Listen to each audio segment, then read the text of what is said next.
আজ জুলাই গণ অভ্যুত্থান দিবসে আমি জাতির সূর্য সন্তান জুলাই শহীদদের গভীর শ্রদ্ধার সঙ্গে স্মরণ করছি। তাদের আত্মার মাগফিরাত কামনা করছি। জুলাইয়ে যারা আহত হয়েছেন, চিরতরে পঙ্গু হয়েছেন, দৃষ্টি হারিয়েছেন, জাতির পক্ষ থেকে আমি তাদের প্রতি শ্রদ্ধা ও কৃতজ্ঞতা জানাচ্ছি। এই জাতি আপনাদের কাছে চিরকৃতজ্ঞ থাকবে। গত বছর ডিসেম্বর মাসে জুলাই গণ অভ্যুত্থানে শহীদ পরিবার ও আহতদের কল্যাণ ও যাবতীয় বিষয়াদির প্রশাসনিক দায়িত্ব মুক্তিযুদ্ধ বিষয়ক মন্ত্রণালয়ের উপর ন্যস্ত করা হয়েছে।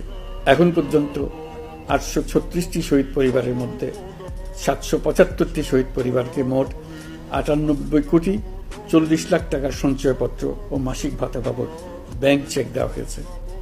অবশিষ্ট যারা আছেন তাদেরও কয়েকটি বিষয় নিষ্পত্তি সাপেক্ষে সঞ্চয়পত্র দেওয়ার প্রক্রিয়া চলছে।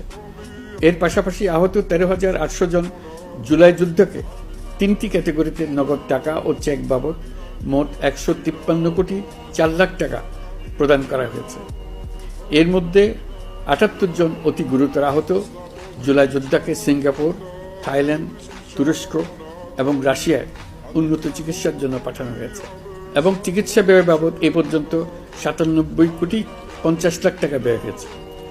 জেলা উপজেলা পর্যায়ে সকল সরকারি হাসপাতাল বা ক্লিনিক বা স্বাস্থ্যকেন্দ্র, মেডিকেল কলেজ হাসপাতাল এবং সরকার কর্তৃক নির্ধারিত বিশেষায়িত হাসপাতালগুলোতে সকল শ্রেণীর আহত জুলাই যোদ্ধাদের অগ্রাধিকার ভিত্তিতে বিনামূল্যে চিকিৎসা সেবা দেওয়ার সিদ্ধান্ত হয়েছে।